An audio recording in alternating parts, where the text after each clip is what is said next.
AI can generate images, answer questions, write stories, make videos, and apparently, now it can make art too. Sometimes it feels like this thing can do everything, but I keep wondering, are we using technology to help people or are we using it to replace them? Because almost every time I open social media, there's another story of someone losing their job to AI, or is losing clients, or companies replacing people to save money. So who is AI actually benefiting them? Today I want to talk about how AI isn't just taking our jobs, but maybe parts of our lives too, as dramatic as that sounds. And maybe we should be doing more to push back against it. So while I work on this drawing here in my studio and try out this TOURBOX controller they sent me, let's talk about it.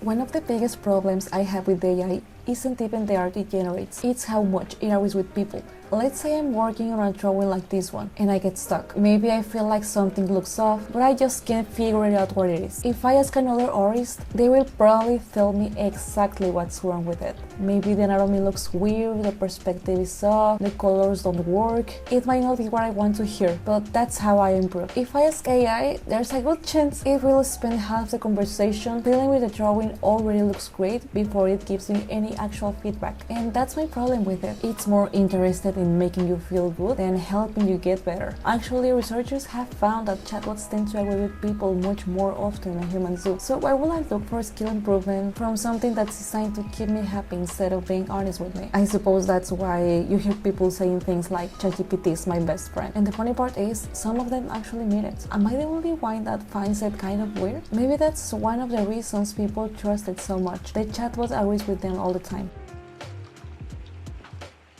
A girl once told me she started using AI while working on her comic. Not because she wanted AI to make the comic for her, she genuinely wanted to make it herself. I think she just wanted the process to feel faster. Who doesn't want things to be easier? At first, it was just for small things. Maybe a scene suggestion, some dialogue, nothing serious. But after a while she noticed something strange. Coming up with ideas and writing became harder. Instead of trusting her own instincts, she kept waiting for AI to tell her what to do next. And eventually she regretted it. Not only because the AI gave bad suggestions, but because she felt like she had stopped using her own creativity. And I don't think that's a coincidence. What happens when every difficult task gets handed over to a machine? At some point you stop practicing the skills that got you there in the first place. And this isn't just about art. It's about learning, memory, problem solving, confidence. Think about it in this way. If every time you're stuck, something immediately gives you the answer, eventually you stop trusting yourself to find it. You're still looking for a second opinion before making decisions, waiting for permissions. I do think that habits matter. And if your habit become outsourcing every challenge, every idea, every decision, eventually you're going to notice the difference, because skills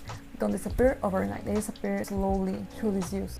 Now, maybe you're sitting there thinking, okay, but AI is just a tool. And yeah, could be. It can make repetitive tasks faster, can help organize information and save time. And if you're using it for things like that, then fine. The problem is that most people don't stop there. The goal is always more productivity. And because of that, a lot of people aren't really using it as a tool anymore. They are using it as a substitute. The result is something people have started calling AI slop or work slop. Basically, it's work that technically looks finished but isn't actually very good. It lacks quality, personality, and intention. You have probably seen it already. Advertisement, illustration, social media posts. Maybe the ad contains everything it needs to contain. Maybe the poster technically communicates the message, but it doesn't connect with anyone. Sometimes it even has the opposite effect. It makes the company look less trustworthy. And the funny thing is that even art-focused brands have started doing this. Going back to what I mentioned earlier, this is part of the reason why AI worries me. Not because it creates bad work every single time, but because it encourages people to stop thinking critically about what they are making. Which brings me to today's sponsor. Because if I'm going to spend an entire video complaining about technology replacing creativity, then I should probably talk about the kind of technology I actually want more of. Technology that helps people create, not technology that creates instead of them. TOURBOX sent me one of their devices to try out. I was really looking forward to it. After using it for a while, I realized it represents exactly the kind of technology I like seeing in creative spaces. It doesn't make creative decisions for me, it doesn't draw for me or replace me.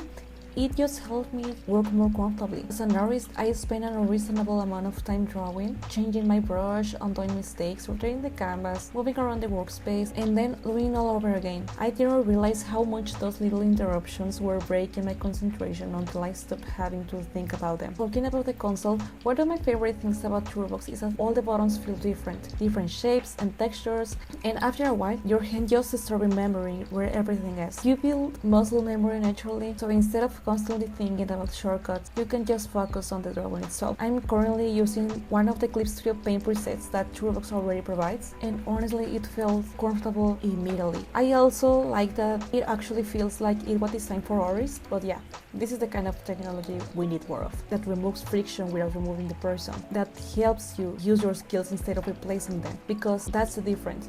A tool should help you create, it shouldn't create in your place. And that's what brings us back to AI and art.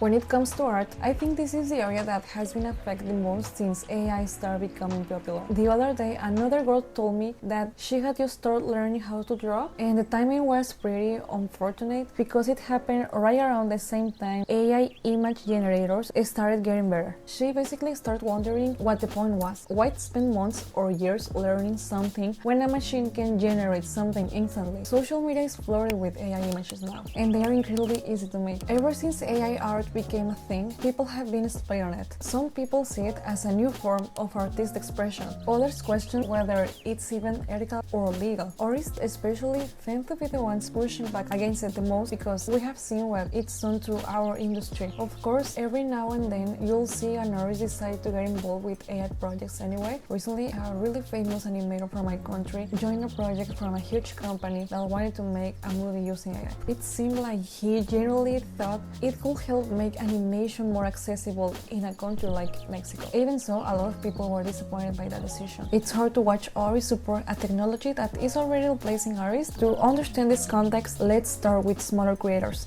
Someone once told me that family and pet commissions made up around 60% of their work. Then AI image generators became popular, and that work basically disappeared. A lot of people who would have paid an artist before now just generate an image instead. So for that person, a huge part of their income was suddenly gone. Then you have people working in animation, film, advertising, and game studios, and this is where things get really frustrating. Their work gets used to train AI system. The AI improves, and once the company feels like it can get away with using fewer artists, people start getting laid off. I've heard about this happening mostly in areas like storyboarding, concept art, and other early stages of production. The companies keep talking about efficiency, but let's be real for a second. A lot of this comes down to saving money. As an artist, it can feel like you're being used and then thrown away once there's a cheaper option available. A lot of people in animation and other creative industries have spoken out against AI replacing creative jobs, but so far it hasn't made much of a difference.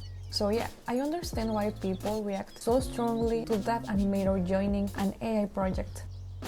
Something else I've noticed is how differently people react to AI-generated art. Maybe you will disagree with me, but when I look at a drawing made by a real artist and then look at an AI-generated image next to it, I feel a difference. And no, I'm not talking about technical quality, I'm talking about the feeling. I can look at a piece of art and wonder who made it, what inspired it, what they were trying to say. With AI images, I don't really get that feeling. Maybe the image doesn't look bad at all, but looking good isn't the same thing as meaning something. To me, AI art feels empty. A lot of people don't care about that distinction. They would rather generate an image than pay an artist, sometimes even when they personally know artists. And part of the problem is that if you aren't involved in creative spaces, it's easy not to think about the impact or not to think about where those images came from, because that's another issue entirely. A lot of these AI models were trained using artwork created by real artists who weren't asked, paid, and who never gave permission. Their work became part of the massive datasets used to train products owned by huge companies. So naturally, people have questions. How are artists supposed to protect their work? Should artists be compensated when their work is used to train AI? Can AI-generated images really be called creative? Does human art lose value if a machine can generate something similar? I don't think AI has creativity, obviously, and I think a lot of this conversation would have been very different if companies had simply asked for permission automation and pay artists in the first place. We're stuck in this legal gray area where the technology moves faster than the laws around it.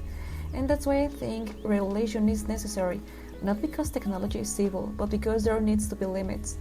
And hopefully that changes sooner rather than later. It's really sad seeing how everything becomes entirely about results. I think the process is the real beautiful part about creating. The point isn't just one final image. That's why I don't think art loses its value just because AI exists. Because creating something yourself was never only about the result. It's meeting yourself through it. Now, realistically, AI isn't going anywhere. We're not going to stop it. Because the people making this system have already decided this is part of the future. But if it's going to be here, then at the very least, it needs regulation. Pay artists for their work, respect copyright, stop training models on people's work without permission, and maybe stop making these tools so ridiculously accessible before people start outsourcing every single thought they have. And remember, one last time, technology should only support you, and that's exactly why I appreciate tools like TOURBOX. It really helped me to work faster without taking away the creative part and remove the friction without removing me. So thank you again to TOURBOX for sponsoring this video. It really changed everything for me in the best way for making art and editing my videos too. It really improved my workflow more than I expect. And unlike a giant keyboard full of shortcuts, it doesn't take over half of my desk, which I'm very grateful for. There are already presets available for other programs like Photoshop, Premiere Pro,